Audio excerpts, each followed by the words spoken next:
포도, 수확철이 다가오니 쉴 새 없이 바빠지기 시작했다. 그래서 오늘도 빠른 손놀림으로 포도를 수확하기 시작했는데 갑자기 우리 포도 농장 안으로 아줌마 한 명이 불쑥 들어온다.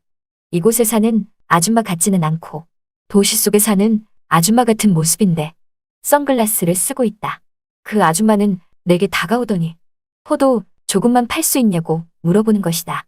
저기 배가 고파서 그러는데 포도 조금만 살 수 있을까요? 얼마나 필요하신데요? 그런데 사람을 똑바로 쳐다보면서 말하는 게 아닌 선글라스를 썼는데도 불구하고 고개를 돌리며 마치 누군가 자기를 알아볼까 무섭다는 모습으로 포도를 조금만 팔 수 있냐고 물어본다. 그래서 얼마너치 살 거냐고 물어보니까 지금 가진 게 1,000원밖에 없는데 1,000원어치 살 수 있냐고 하는 거다. 난 그 아줌마에게 지금 장난하는 거냐고 말하며 1,000원어치 포도가 이 세상에 어딨냐고 말하니까 여기는 포도 농장이니 소매로 나온 것보다 싸게 살 수 있는 거 아니냐고 말하길래 그렇긴 하지만 1,000원어치는 안 판다고 말하니 그 아줌마는 그러냐며 아쉬운 발걸음을 하며 포도 농장에서 나간다. 난 속으로 도시에 사는 사람들이 더 도둑놈 신보라고 생각했고 포도 농장에 선글라스까지 끼고 와서 1,000원어치 사겠다는 게 참 어이가 없었다. 그런 생각들을 하면서 열심히 포도 따는 일을 다시 시작하고 있었는데 핸드폰 알림음이 울려서 농장 쪽으로 택배가 왔다는 문자를 보고 나가보니 택배 상자가 하나 놓여 있다. 그런데 아까 선글라스를 끼고 있던 그 아줌마가 포도 농장 밖에서 쭈그리고 앉아있는 것이다. 마치 모든 걸 푸념한 듯 햇빛을 피해 그늘 아래 앉아있길래 난 아직 안 가고 거기서 뭐 하냐고 말하니까 기다릴 사람이 있다고 말을 한다. 난 그러냐며 별 대수롭지 않게 생각하고 다시 농장 안으로 들어가서 일을 하려고 하니까 갑자기 그 아줌마가 나를 불러 세우더니 대뜸 사람 안 구하냐고 하는 것이다. 난 그래서 사람이 필요하긴 한데 오늘은 안 만나도 된다며 일단 일 시작하고 싶은데 일 시작하면 일당 얼마냐고 하길래 일당 6만 원 드린다고 하니까 그럼 3만 원만 받을 테니 재워주고 밥도 달라고 말한다. 난 그 말을 듣고 살짝 어이가 없었지만 무슨 사정이 있는 듯하여 그럼 그러라고 말했다. 아줌마는 고맙다며 나에게 인사를 했고 그렇게 바로 그 아줌마는 포도 수확하는 일에 투입이 되어서 바로 일을 시작했다. 그 아줌마는 내가 가르쳐준 대로 몇 송이 좀 따나 싶더니 갑자기 아줌마가 나에게 하루 종일 제대로 먹지 못해서 일이 손에 안 잡힌다며 포도 한 송이만 먹고 시작하면 안 되냐고 하길래 난 그러라며 포도 한 송이를 건넸고 그 아줌마는 포도를 정말 맛있게도 먹는다. 그렇게 한 송이를 뚝딱 해치우더니 이제 살 것 같다며 다시 열심히 일을 하는 저 아줌마. 대체 무슨 사연이 있길래 선글라스를 끼고 와서 도시에서 먼 연고도 없는 이곳 포도 농장까지 와서 저럴까 생각이 들었다. 그렇게 한참을 일하니 점심을 먹을 시간이었고 난 아줌마에게 점심을 차려주었다. 그랬더니 이 아줌마 점심도 정말 며칠 굶은 사람처럼 개걸스럽게 먹는다. 난 그 모습을 보니 궁금한 게 많아서 도저히 안 될 것 같아. 댁이 어디냐고 물으니까 서울에서 왔다고 하는 것이다. 그런데 여기까지 어쩐 일이냐고 물으니 사실은 놀러 왔다가 길을 잃었다고 하는데 난 그 말에 길을 잃었으면 같이 놀러 온 일행에게 전화를 하면 되지 않냐고 하니까 아줌마는 내 질문에 대답도 하지 않은 채 그냥 허겁지겁 맛있게 밥을 먹는다. 그렇게 점심을 먹고 우리는 다시 일을 시작했고 드디어 포도 농장에서의 하루 일과가 끝났다. 처음치고 이 아줌마 제법 일을 잘해서 그런지 그래도 나 혼자 할 때보다 수월하게 모든 게 끝난 것 같았다. 아줌마는 나에게 어디서 자면 되냐고 하길래 따라오라고 하며 우리 집으로 안내했다. 아줌마는 나를 따라오면서도 집에서 혼자 사냐고 물어본다. 그래서 난 얼마 전까지 노모가 살아계셨는데 돌아가셨다고 말하니 아줌마는 나에게 그럼 그쪽은 결혼은 했냐고 물어본다. 솔직히 아내에 대해 누군가 내게 물어보면 뭐라고 대답해야 할지 참 난감할 때가 많다. 이유는 아내가 나와 이혼도 하지 않은 채 집을 나갔기 때문이다. 당시 도시 여자랑 결혼하는 걸 꿈꿨던 난 어떻게 인연이 닿아서 도시에서 자란 여자와 결혼을 했고 아내와 함께 이곳 포도 농장에서 일을 하며 살았는데 아내는 1년도 여기서 못 견디고 바로 집을 나가버린 것이다. 나에게 편지 한 장 써놓지도 않고 이혼도 하지 않은 채 집을 나갔고 난 행방불명으로 아내를 신고를 해놨지만 그 이후로도 아내를 찾을 수 없었다.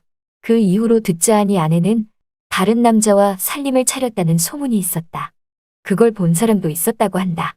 처음에는 그 아내를 찾아볼까 하고 백방으로 나섰지만 나 버리고 나간 여편네인데 찾을 이유가 없다고 생각해서 후에 그마저도 그만뒀다. 그게 벌써 15년 전 일이다. 아내를 찾아도 다시 아내와 살기는 어렵고 그 많은 세월을 혼자 살다 보니 이렇게 혼자 늘게 되었다. 당시에도 노총각 딱지를 떼고 느지막이 결혼한 거였는데 결혼하고 나서 1년도 못 가 아내가 집을 나간 나는 그 이후로 노모를 모시며 포도농장을 일구어 나갔지만 이제는 노모마저도 돌아가시고 이렇게 나 혼자 포도농장을 꾸려나가고 있었다. 그래서 난 그 아줌마가 나에게 아내에 대해 묻자 초면에 그런 거 묻는 것도 실례라고 생각해서 나도 그냥 대답을 회피했다. 그러고 보니 저 아줌마 이제 해도 없는 저녁인데도 불구하고 아직까지 선글라스를 쓰고 있는 것이다.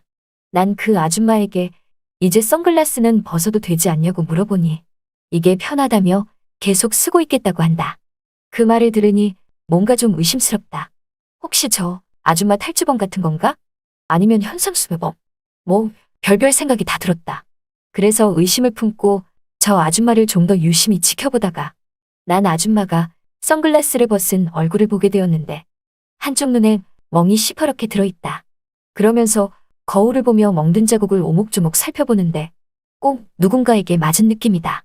아줌마는 그 뒤 살짝 눈물을 훔치는 듯하다. 저 아줌마에게 분명 무슨 사연이 있는 것 같았다. 우리는 저녁을 함께 먹었다. 저녁을 먹는 김에 내가 직접 담근 포도주도 가지고 나왔다. 그 아줌마는 내가 꺼내온 포도주를 보더니 뜬금없이 술이라면 진절머리가 난다고 한다.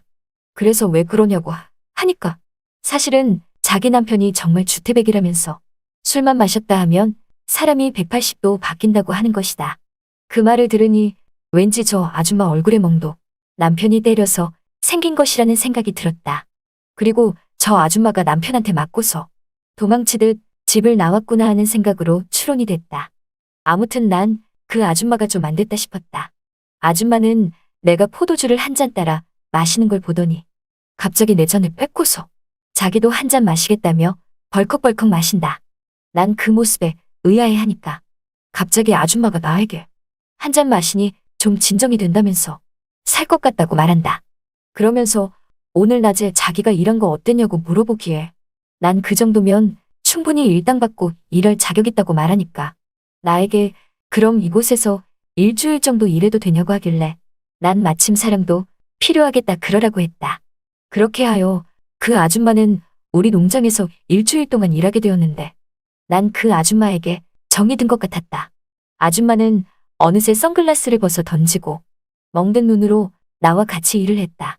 그렇게 허물없이 지내는 사이가 된 것 마냥 우리는 서로가 조금씩 편해진 것이다. 그러다가 이제는 그 아줌마가 떠날 마지막 날이 찾아왔고 아줌마는 농장 일을 끝내고서 이제 가보겠다고 말한다. 그래서 난 하룻밤만 자고 내일 일찍 가라고 하니까 아줌마는 아니라면서 이제 가보겠다고 하는 거다. 난 그 말에 아줌마에게 하지 말아야 할 말을 하고 말았다. 남편이 때리면 집 나오면 되는 거고 그 남편과 안 살면 되는 거 아니냐고 하니까 아줌마는 참았던 눈물을 그제서야 주룩주룩 흘려댄다. 그러면서 나에게 댁이 뭘 알길래 그렇게 말하냐고 해서 솔직히 처음부터 다 알고 있었다고 말하며 그럼 그 눈에 멍든 자국이 왜 생겼겠냐고 말하니 아줌마는 하염없이 울기 시작한다. 난 안 되겠다 생각하여 그 아줌마를 살며시 안아줬고 아줌마는 내 품에 안긴 채 더서럽게 울었다.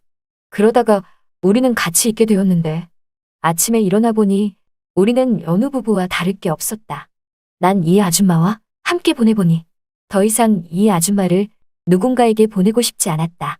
난 당당히 그 아줌마랑 같이 그 주태백이 남편에게 찾아갔고 그 남편은 이혼을 조건으로 돈 100만 원을 내놓으라고 하는 것이다. 서방 버리고 나가더니 새 서방 데리고 왔네.